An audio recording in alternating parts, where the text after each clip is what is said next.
TV9 Bharatvarsh में आज खास बातचीत के लिए हमारे साथ मौजूद हैं Jairam Ramesh, former union minister और इस वक्त general secretary incharge communications Indian National Congress. Jairam ji, बहुत बहुत स्वागत TV9 भारतवर्ष में आपका। नमस्कार। तो इस साक्षात्कार की शुरुआत मैं बिना लाग लपेट के एक सीधे प्रश्न से करता हूं।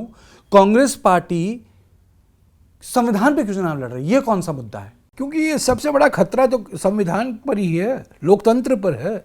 और लोकतंत्र का प्रतीक क्या है? भारत की संविधान है, बाबा साहब अम्बेडकर का संविधान में ये संविधान है जो 1950 से आ रहा है, हम इसको लागू कर रहे हैं। और 400 पार की नारा लगाया गया था। कई लोगों ने नारा लगाया, प्रधानमंत्री के सलाहकार, उम्मीदवार, सांसद, आरएसएस के नेता। क्यों? क्योंकि इसका मूल सिद्धांत सामाजिक न्याय है। 3 या 4 मूल सिद्धांत हैं। लोकतंत्र है, पंथ निरपेक्षता है, सामाजिक न्याय है। और सामाजिक न्याय का रास्ता क्या दिखाता है संविधान? आरक्षण।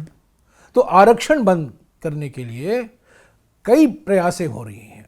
प्रधानमंत्री ने अब तक अपनी चुप्पी नहीं तोड़ी है। सुप्रीम कोर्ट ने 1992 में कहा था कि शेड्यूल कास्ट, शेड्यूल ट्राइब और ओबीसी यानी कि अनुसूचित जाति, अनुसूचित जनजाति और पिछड़े वर्गों के लिए 50% आरक्षण की सीमा होनी चाहिए। 50%।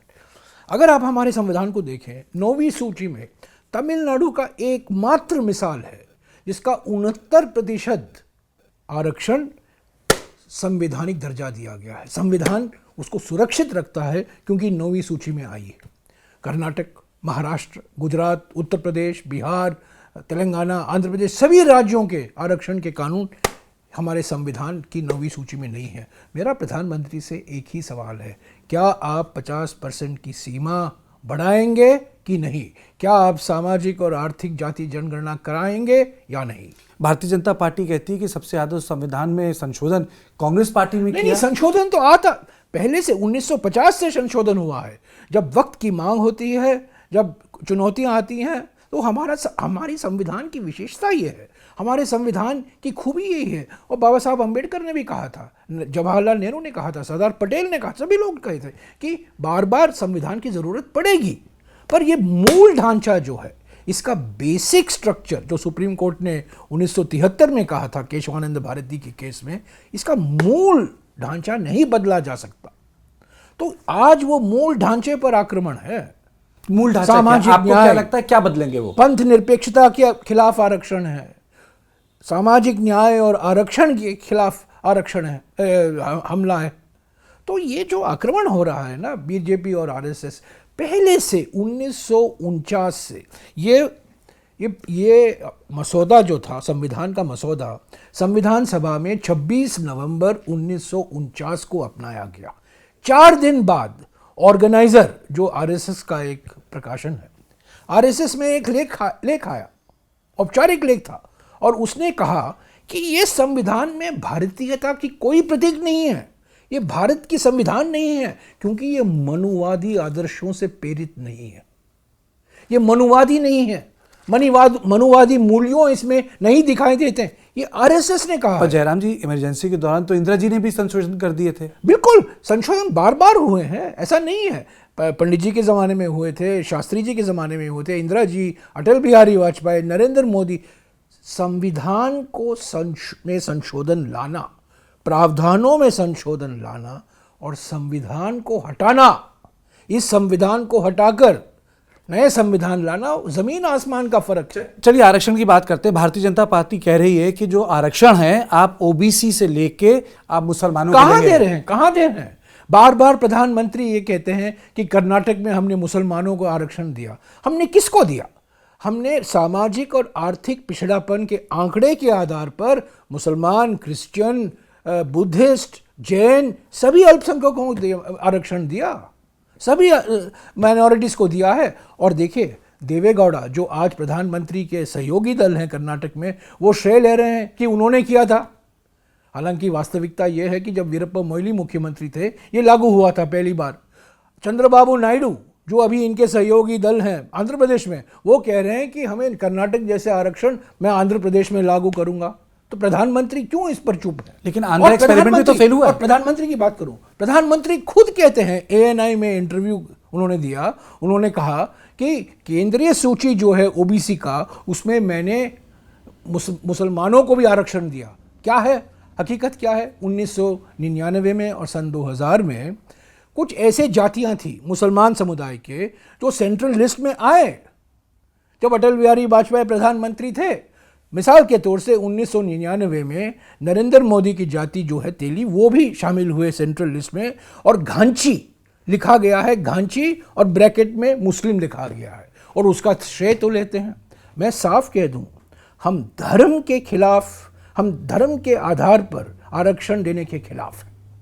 हम देते हैं जो आरक्षण दिया जाता है तो संविधान में प्रावधान है सामाजिक और आर्थिक पिछड़ापन के आधार पर। संविधान को बहुत अच्छी तरह से समझते हैं। 10 साल तक आप यूनियन में रहे, कैबिनेट में, कर्नाटक में मुसलमानों को मिलना चाहिए आरक्षण। एक मिनट, ओबीसी को मिलना चाहिए, ओबीसी को मिलना चाहिए, अनुसूचित जाति को मिलना चाहिए, अनुसूचित जाति जनजाति को मिलना चाहिए। वो सवाल मुसलमानों का नहीं है, मुसलमान है सामाजिक और आर्थिक पिछड़ा, तो मिलना चाहिए। कौन है? अगर आप सामाजिक और आर्थिक पिछड़ापन के आंकड़े में आते हैं तो आपको आरक्षण मिलने की जरूरत है। और ये भी है कि 10% हमने अन्य जो जातियां हैं, जो अपर कास्ट है, अदर कास्ट है, उनके लिए 10% का आरक्षण भी कानून में अभी राज्यसभा और लोकसभा में पारित हुआ कुछ ही साल पहले।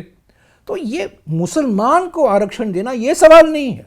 सवाल ये है कि 50% की सीमा आप बढ़ाएंगे कि नहीं, इस पर प्रधानमंत्री चुप है।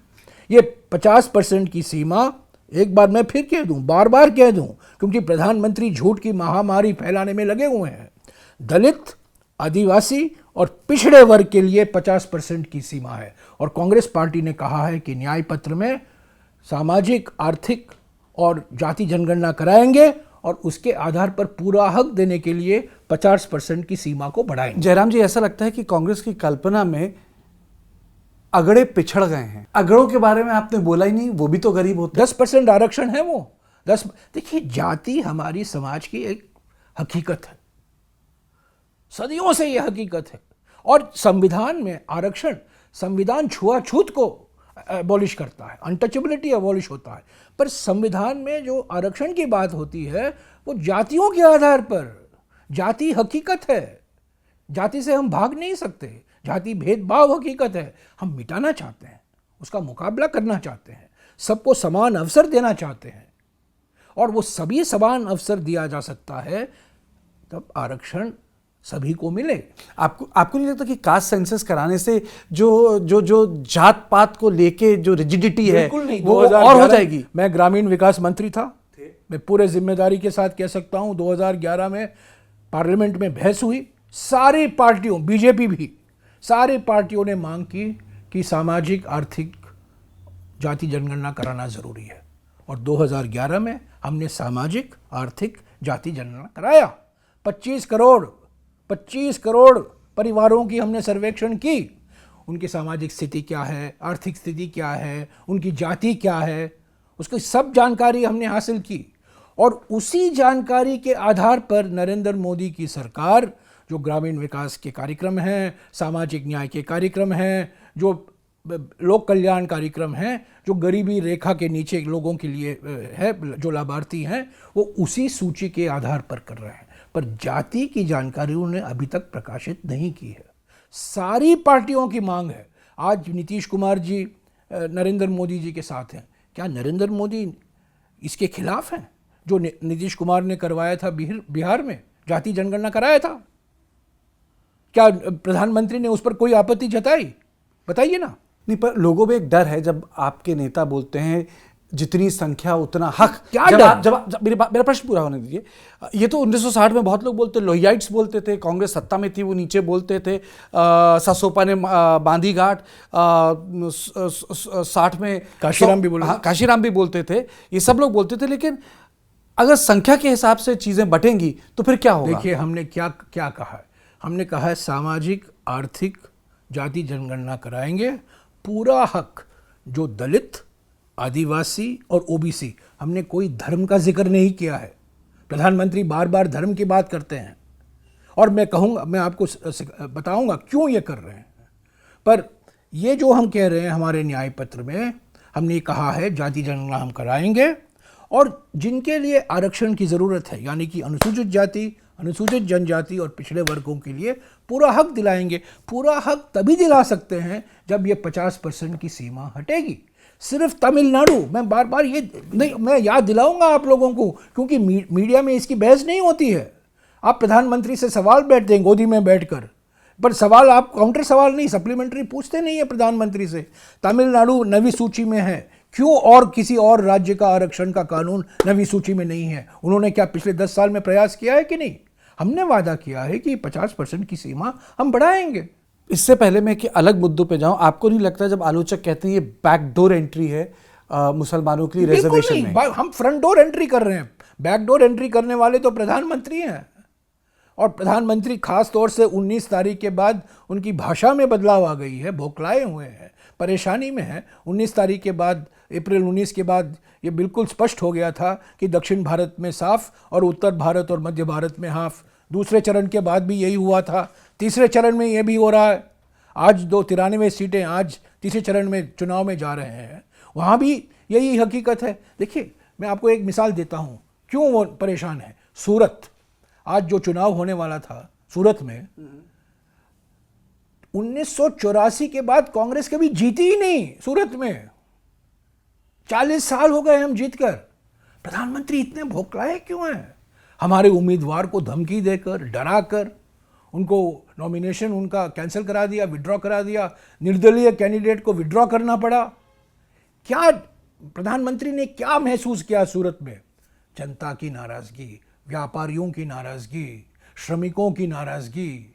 इसीलिए तो धमकी देकर, डराकर इस सीट में जो 40 साल से हम जीते नहीं थे, हमारा कैंडिडेट को विड्रॉ करना पड़ा। जयराम जी, तो इसीलिए प्रधानमंत्री पिछले 1 महीने से ध्रुवीकरण की भाषा इस्तेमाल कर रहे हैं। सिर्फ झूठ की महामारी नहीं, जहर फैला रहे हैं, क्योंकि जो हमारे न्याय पत्र में नहीं है वो बार बार कह रहे हैं। नहीं, उन्होंने तो बोला मंगलसूत्र। कहाँ से मंगलसूत्र आया? मंगलसूत्र बोला नहीं, हमने कहा, हमारे न्याय पत्र में कहाँ लिखा? बताइए मंगलसूत्र। किस शब्द, किस कांग्रेस नेता ने मंगलसूत्र का जिक्र किया? बताइए कहाँ है हमारे इसमें न्याय पत्र में, हमारे मैनिफेस्टो में कहाँ है? सिर्फ आपने भैंस की बात की, मंगलसूत्र से भैंस पर चले गए। मंगलसूत्र पहले बोला, बाद में मुसलमान बोले, अभी भैंस बोल रहे हैं कि आपके पास 2 भैंस है तो 1 भैंस कांग्रेस ले जाएगा। ये क्या भाषा है? क्या मजाक है? बचपना है ये। चलिए, वैसे तो आपके नाम में राम है, मेरे नाम में राम है। देखिए, लेकिन आपके कई ऐसे नेता, मित्र, सखा हैं जिन्होंने राम का नाम सुनते करंट लग जाता है। सब अवसरवादी हैं। मेरे पहले नाम में राम है, दूसरे नाम में भी राम है। मेरे कमरा देखिए, पढ़ाई का कमरा है, लिखाई का कमरा है। यहाँ फोटो देखिए, ये किताब देखिए मेरे बुक शेल्फ में, ये देखिए क्या है, श्री रामचरितमानस। हम सब राम के पुजारी हैं, हम राम के व्यापारी नहीं हैं। राम का राजनीतिकरण नहीं करते। फिर अयोध्या भी नहीं जाते। राम के नाम पर हम वोट नहीं मांग रहे हैं, क्योंकि हम राम भक्त हैं। हमारे में राम है, राम की पूजा हम राम भक्त को तो सबसे पहले अयोध्या जाना चाहिए। रामाय रामभद्राय रामचंद्राय वेद से रघुनाथाय नाथाय सीताय पतये नमः रोज मुझे सिखाया गया जब मैं 8 साल था। अयोध्या का समारोह 22 जनवरी का वो धार्मिक समारोह नहीं था। शंकराचार्य थे जिन्होंने इसका विरोध किया, धार्मिक नेताओं ने इसका विरोध किया। 22 जनवरी का समारोह एक राजनीतिक समारोह था, एक राजनीतिक व्यक्ति के आत्मगौरव के लिए। ये एक राजनीतिक प्रोजेक्ट। मंदिर के ताले तो आपने खुलवाए, इसमें धर्म विरम का कोई ताला तो आपने खुलवाया, आपकी पार्टी ने खुलवाया। हाँ, जब हमारे, लेकिन जब रामलला विराजमान हुए तब लगा आप गायब थे। ये रामलला के लिए नहीं, नरेंद्र मोदी के आत्मगौरव के लिए था। ये समारोह उनके लिए था। क्यों धार्मिक नेताओं ने इसका विरोध किया, ये मुझे बताइए। सिर्फ कांग्रेस पार्टी ने तो निमंत्रण नहीं स्वीकारा। हमारे यहाँ तो पोपडम नहीं है, कोई भी विरोध कर सकता है। कोई मंदिर जाने को कोई रोका नहीं। हमारे कई कांग्रेस के साथी वहाँ थे। विक्रमादित्य सिंह जो हमारे मंडी से लड़ रहा है, उम्मीदवार है, कंगना रनौत के खिलाफ लड़ रहा है, वो गए थे, उनके खिलाफ तो कोई कार्रवाई नहीं की। तो जो आपकी पार्टी छोड़ रहे हैं वो ये क्यों कह रहे हैं कि सनातन धर्म से दूर चली गई है पार्टी, हमको जाने नहीं दिया। मैं नाम नहीं लेना चाह रहा, पर कई लोगों ने बोला। कोई किसी का भी नाम नहीं लूंगा, ये सब अवसरवादी। मैं भी नाम नहीं ले रहा, ये सब बोला है, ये सब अवसरवादी हैं। अचानक इनको राम याद आ गया है क्योंकि वो बीजेपी में शामिल होना चाहते हैं। कुछ भी कारण होंगे, कुछ की मजबूरियां होंगी, कुछ डरे हुए होंगे कि इनको पद चाहिए, पोस्ट चाहिए, हो सकता है उनकी एम्बिशन, पर्सनल एम्बिशन, व्यक्तिगत महत्वाकांक्षाएं होंगी। पर यह कहना कि किसी के खिलाफ हमने कार्रवाई की है और आलोचना की है, बिल्कुल नहीं। वो 22 जनवरी के समारोह के संदर्भ में जो बयान आया खड़गे जी से, सोनिया जी से, उसमें बिल्कुल सब लोग वैसे समारोह के बाद भी जा सकते थे आप। नहीं, पर मैं क्यों जाएं? ये एक राजनीतिक समारोह, मैं रोज राम की पूजा होती है मेरे घर नहीं, में। समारोह राजनीतिक हो सकता है लेकिन राम थोड़ा ना राजनीतिक है। मैं रास्ते में जाकर मैं नहीं ढंडोरा पीटता हूँ, छाती नहीं पीटता हूँ, मैं राम भक्त हूँ, मैं राम भक्त हूँ, मैं राम भक्त हूँ, मैं नहीं करता हूँ। मेरी आस्था है राम और कई है। अच्छा, एक चीज हर एक भारतवासी के मन में, के दिल में राम बसता है। जो लोग भगवान श्री कृष्ण बसते हैं, आप कुछ उन लोगों में से हैं शायद इस पार्टी, हनुमान बसते हैं इस पार्टी में जो नरसिम्हा राव के वक्त से इस पार्टी से जुड़े हैं। केसी पंत से लेके नरसिम्हा राव से लेके आपने काम किया लोगों के साथ, सोनिया जी के साथ विपक्ष में तरह तरह के पद अपनाए, पार्टी में काम किया, लेकिन आपने उन लोगों के साथ भी काम किया जो रिटायर हो गए। के तौर से जैसे ए.के. एंटनी कमेटी का जिक्र होता है, 2 बार वो रिपोर्ट आई यार थी। देखो, उसमें कहा गया कि करना पड़ता है। मैं सवाल तो कंप्लीट कीजिए, आपने कितने लोगों, नहीं मैं आप रिटायरमेंट की बात नहीं कर रहा, उनकी एक रिपोर्ट आई थी, बहुत चर्चा में रही कि ये कांग्रेस पार्टी को एंटी हिंदू परसीव किया था। तो मैं आपसे पूछना चाह रहा हूँ ये हुआ कैसे? नहीं, ये वो उनका विचार था। आप तो 1991 से सक्रिय हैं। ये जो एक गलत फहमी है लोगों में कि हम हिंदुओं के खिलाफ हैं, ये गलत फहमी, ये प्रचार किया गया, दुष्प्रचार किया गया, गलत प्रचार किया गया, झूठ फैलाया गया। मैं कह रहा हूं ना, प्रधानमंत्री झूठ की महामारी फैला रहे हैं। प्रधानमंत्री गलती से भी सच नहीं बोल सकते। मंगलसूत्र के बारे में जो कह रहे हैं, भैंस के बारे में जो कह रहे हैं, मुसलमान के आरक्षण के बारे में जो कह रहे हैं, राम मंदिर के बारे में जो कह रहे हैं, ये बिल्कुल 80 और 90 के दशक में तो आरोप बिल्कुल नहीं लगते थे। नहीं, अभी क्यों लग रहे हैं? अरे यार, आप इतिहास देखो, 1950 से ये आरोप लग रहे हैं, 1952 के चुनाव में भी ये आरोप लगाए गए थे। ये हमेशा आरएसएस का प्रोजेक्ट रहा है, हमेशा। और क्योंकि आरएसएस इस संविधान के खिलाफ है। असली बात ये है। नहीं, इस सवाल पे भी आऊंगा, एक सवाल पे भी आऊंगा। एक इंटरव्यू दिया था आपने 2013 में, उस पे भी आऊंगा। आरएसएस, गुरु गोलवालकर, दीनदयाल उपाध्याय, सारे के सारे लोग, अटल बिहारी वाजपेयी एक उदारवादी मुखौटा थे, पर आरएसएस हमेशा इस संविधान, और अटल बिहारी वाजपेयी भी अपने कार्यकाल में एक समिति बिठाई थी इसकी समीक्षा करने के लिए, और ये संविधान बच गया क्योंकि रिटायर्ड चीफ जस्टिस एम.एन. वेंकटाचलैया ने कहा, ठीक है मैं इस समिति की अध्यक्षता करूंगा, पर मैं किसी हालत में इस संविधान को बदलने नहीं दूंगा। इसीलिए यह संविधान बच गया अटल बिहारी वाजपेयी के समय में। लेकिन फिर तो वहां भी बदल जाता। लेकिन एक चीज बताइए, आपकी मैसेजिंग क्यों जाती, चाहे ये वेडिटिवार हो, चाहे दिग्विजय जी हो, चाहे चन्नी हो, चाहे चिदम्बरम हो, ये क्रॉस मैसेजिंग धर्म, आस्था और शहादत पे भी गड़बड़ हो जाती है। लोकतांत्रिक पार्टी है, लोग अपना विचार रखते हैं, पर एक तंत्र का तोप नहीं चलता है। ये बात समझ लीजिएगा। कांग्रेस पार्टी में लोकतंत्र की सेनाई बचती है, एक तंत्र का तोप कोई नहीं चलाता।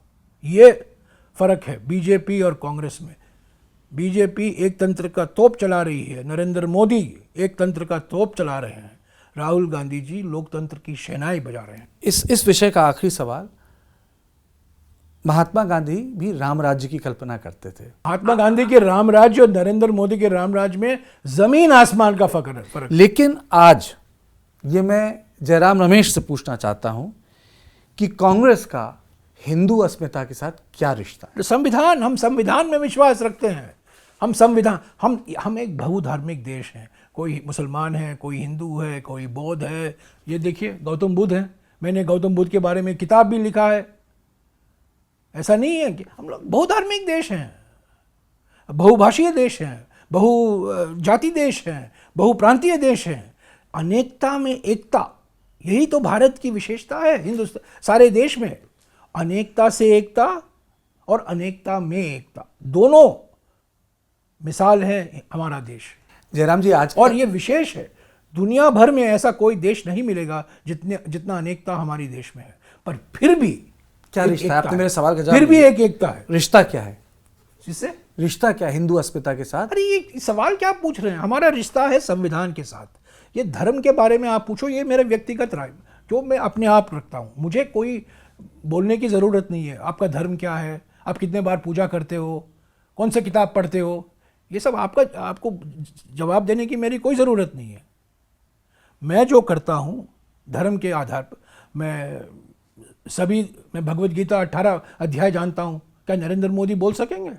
बताइए, कितने बीजेपी के लोगों को जानते हैं कि 18 चैप्टर भगवत गीता में कह सकते हैं क्या? पहले से धर्म क्षेत्रे कुरुक्षेत्रे समवेतायुत्सव मामकाः पांडवाश्चैव किम अकुर्वत संजय।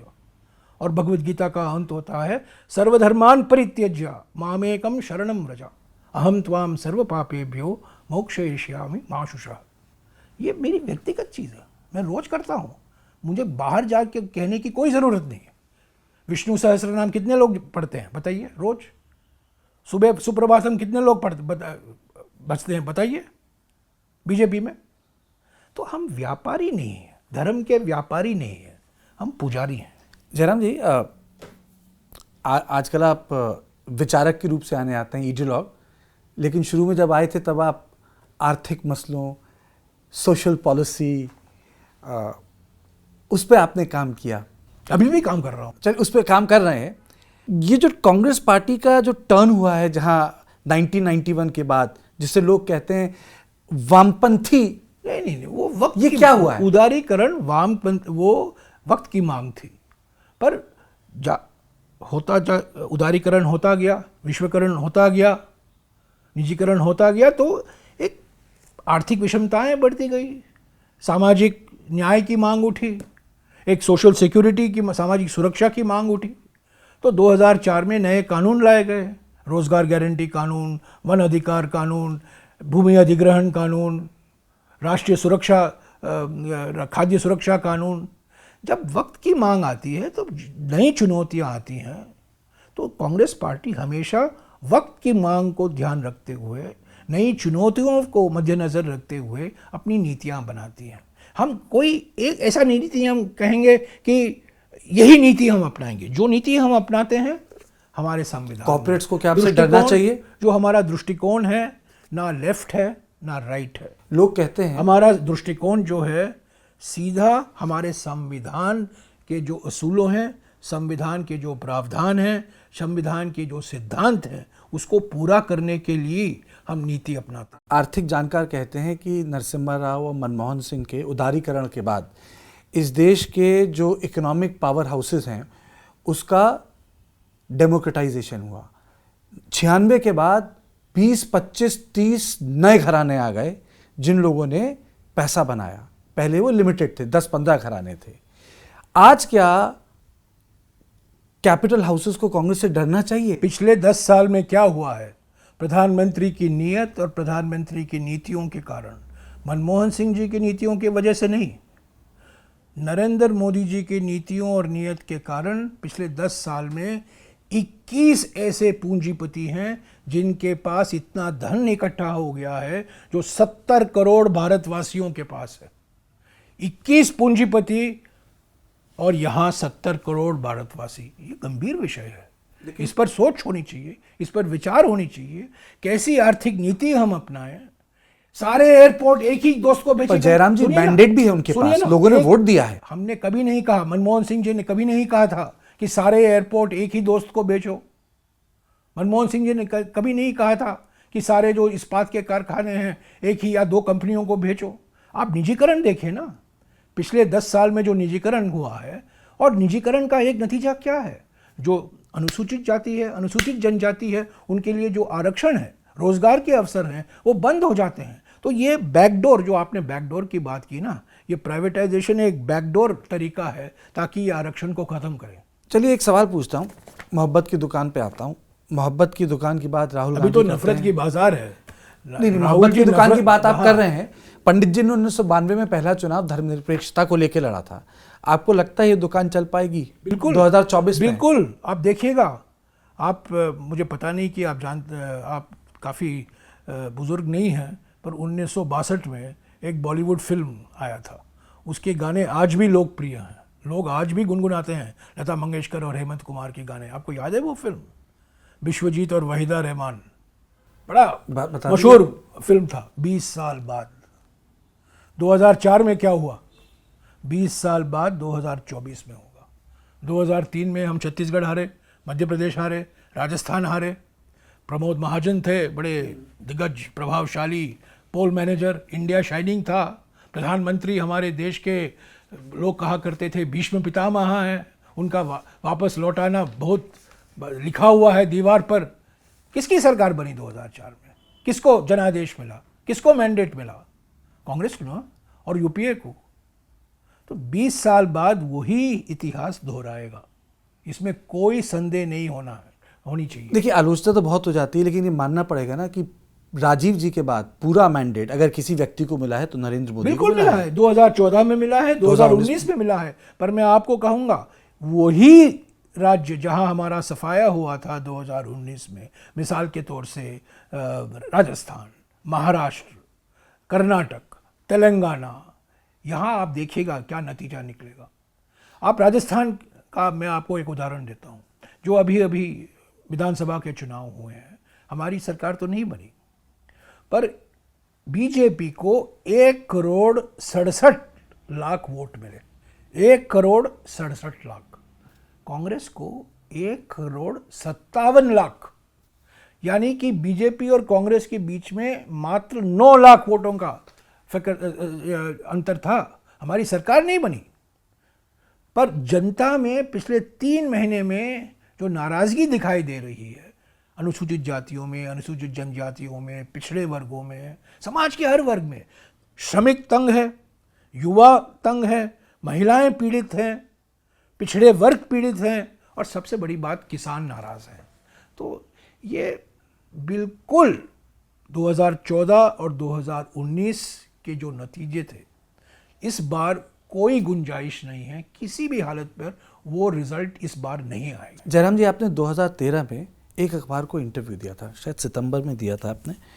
उसमें आपने बोला था कि ये जो चुनाव है संघ और कांग्रेस के बीच में है। आज भी प्रश्न शायद पूछा गया था बीजेपी के बारे में। आज भी वही है। 2024 का चुनाव किससे आज भी वही है, आज भी वही है। इसीलिए तो राहुल जी ने भारत जोड़ो यात्रा निकाला था। 4,000 किलोमीटर चले कन्याकुमारी से लेकर कश्मीर, और 6,600 किलोमीटर लंबा भारत जोड़ो न्याय यात्रा निकाले थे, क्योंकि ये चुनावी मुकाबले होते रहेंगे। हम चुनाव लड़ेंगे, चुनाव जीतेंगे, चुनाव हारेंगे, ये चलता रहेगा। पर असली बात राजनीति में विचारधारा का मुकाबला है। विचारधारा का सामना हमना करना पड़ेगा, क्योंकि हमारे देश के सामने अभी एक आरएसएस का विचारधारा है और एक कांग्रेस का। वो तो सांस्कृतिक राष्ट्रवाद में विश्वास करते हैं, एक नफरत का विचार करते हैं, नफरत का विचारधारा, सद्भावना का विचार। आपकी विचारधारा क्या? उनकी तो सांस्कृतिक राष्ट्रवाद है। सद्भावना की विचारधारा है, अनेकता में एकता, अनेकता से एकता। उनकी विचारधारा क्या है? सबको एक समान, एक राज्य, एक देश, एक भाषा, एक देश, एक धर्म, एक देश, एक संस्कृति, एक देश, एक टैक्स, एक देश, एक चुनाव। यही तो है ना। अगर आप सत्ता में आते हैं, पहले ही कहा था, ये जो चुनाव है, इस चुनाव 2024 में एक तरफ एक तंत्र का तोप है, दूसरे तरफ लोकतंत्र की शहनाई है। लोग तंग आ चुके हैं एक तंत्र के तोप से, लोकतंत्र की शहनाई फिर से बजाना चाहते हैं। अगर आप सत्ता में आए तो आप पीएमएलए कानून में संशोधन करेंगे, हटाएंगे? अरे यार, हमें जनादेश मिलेगा। मैं नहीं कह रहा हूं अगर, मैं कहूँगा जब हमको मिलेगा 4 तारीख को, जून तारीख को हमारी गठबंधन, जनबंधन की पार्टियां मिलेंगी, प्रधानमंत्री चुने जाएंगे, मंत्रिमंडल का गठन होगा, बाद में पार्लियामेंट में जो बिल लाने हैं वो उस पर विचार होगी। मैं कैसे कह सकता हूं किस बिल पर कब आएगा, पर ज़रूर जो हमने न्याय पत्र में लिखा है, जो कानून बनाए गए थे पिछले 10 साल में, जो किसान के खिलाफ हैं, आदिवासी के खिलाफ हैं, पर्यावरण और वन संरक्षण के खिलाफ हैं, श्रमिकों के खिलाफ हैं, हम उसका ज़रूर उस पर पुनर्विचार करेंगे, और अगर उनमें संशोधन लाना है हम ज़रूर लाएंगे। बीजेपी कह रही है 400 पार, आप कितना? नहीं, हमें स्पष्ट मैं कह रहा हूँ, स्पष्ट और निर्णायक जनादेश हमें मिलना बिल्कुल लिखा हुआ है।